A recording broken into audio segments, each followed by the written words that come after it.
Bonjour et bienvenue dans mon coin hockey. Aujourd'hui, je vais parler des 7 meilleurs contrats sur les équipes canadiennes. Donc, chaque équipe canadienne, on a pris le meilleur contrat pour cette année.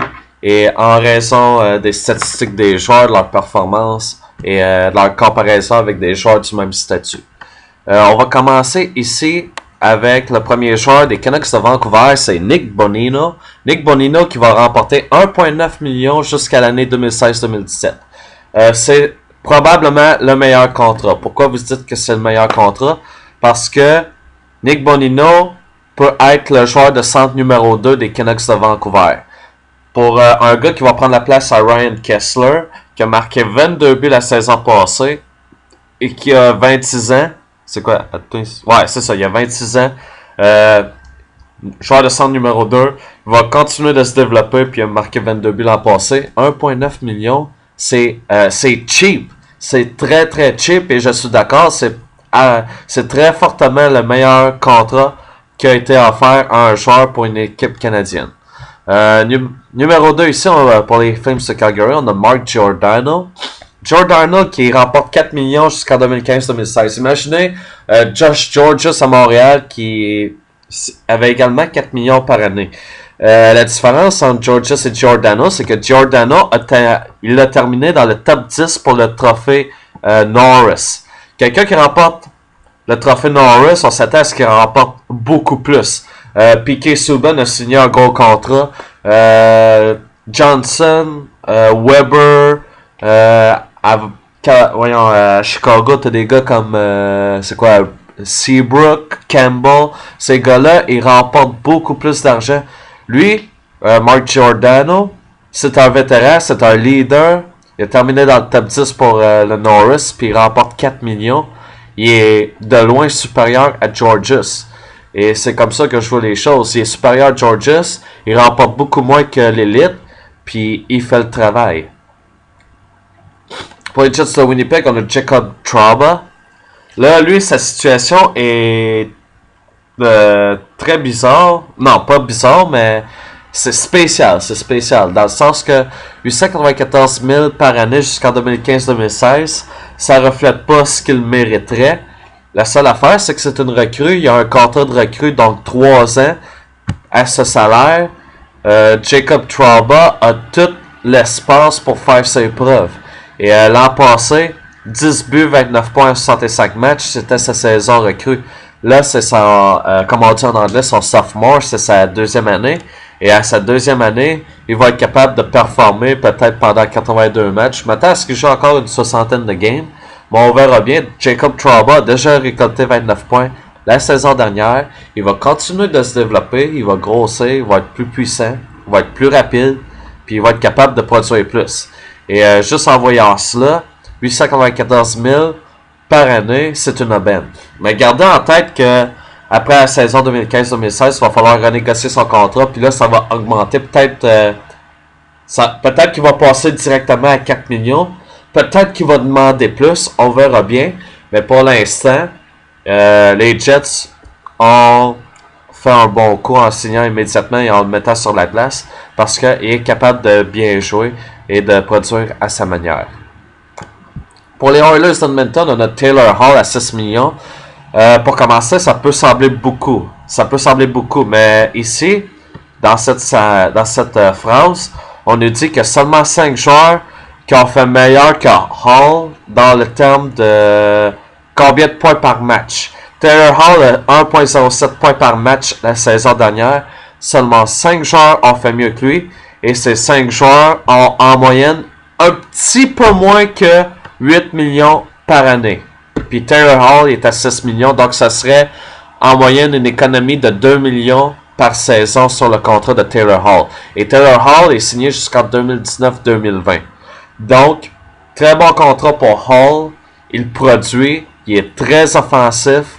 Et c'est bon pour les Oilers parce que c'est également un joueur qui attire l'attention des fans à Edmonton. Pour les Maple Leafs, on a Jonathan Bernier à 2,9 millions. Bernier, je suis pas sûr que ce soit une aubaine. Quoique, il y a un pourcentage d'efficacité de 923, ce qui est excellent. C'est vraiment excellent.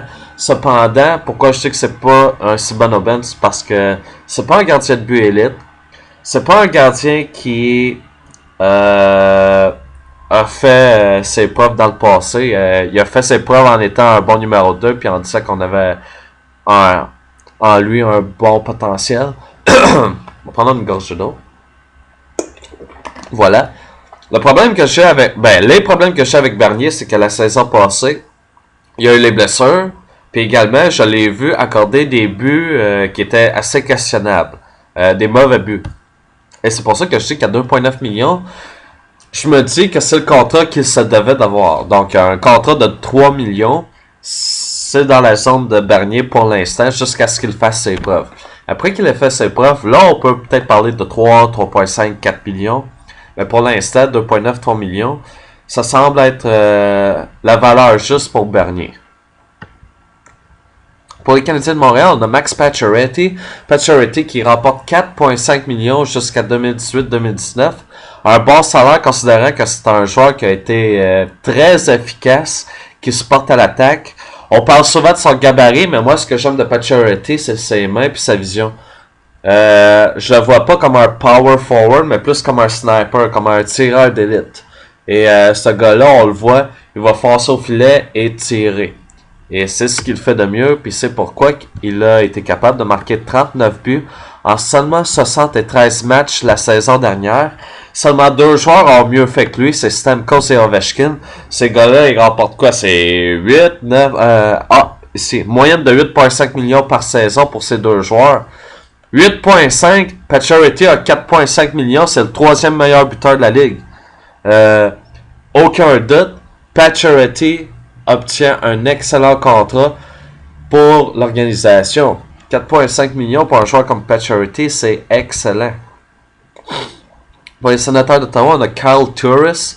Turris, 3,5 millions jusqu'à 2017-2018. Turris a encore beaucoup à prouver. Cependant, l'an passé, il y a eu des séquences sur ce que les Sénateurs devaient jouer sans Jason Spezza. Et Turris a vraiment pris la place. Il a marqué 26 buts. Il a fini la saison avec plus 22. Et maintenant, il occupe le poste de numéro 1 avec le départ de Spezza. Bon, donc, Turris, on savait déjà qu'il avait le potentiel. Il est maintenant le numéro 1 de l'équipe. Et à 3,5 millions pour un joueur qui a terminé la saison avec 26 buts l'an dernier, comme joueur de centre numéro 2, c'est bon. C'est très bon. Puis, comme numéro 1, en jouant aux côtés de Bobby Ryan, je m'attends à ce qu'il produise plus. Peut-être qu'il ne marquera pas plus de buts, mais au moins, il va avoir plus de chances d'accumuler des passes. Puis en accumulant des passes, il va augmenter au chapitre des points.